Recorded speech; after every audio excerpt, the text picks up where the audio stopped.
Just to finish off the last point on evaluation that I was talking about in the last video when I cut myself off, we were looking at evaluating the effect on output of 500,000 public sector job cuts.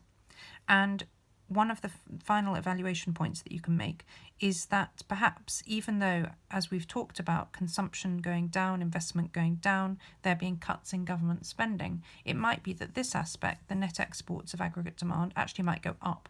And if that goes up, it will counter or cancel out a bit of this fall in aggregate demand. So an example of this, maybe exports will be increasing at this time. For instance, if the pound is weak.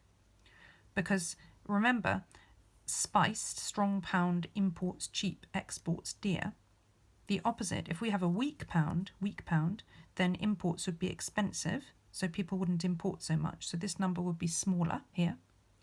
And then if the pound was weaker, exports would be cheaper. Remember, it's the opposite, they'd be cheaper. And if exports are cheaper, we'd export more. So this number would be bigger.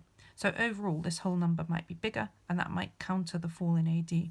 So rather than AD coming all the way back to here, it might only fall, say, this much. The final thing to say, we've discussed already in the last video that you wouldn't get it saying evaluate if it's only for 12 marks. It would be one of these words instead. And because it's only 12 marks, you don't need a conclusion, so no conclusion at the end. You can just do your knowledge, application and analysis, and then your evaluation, and then you can just stop there.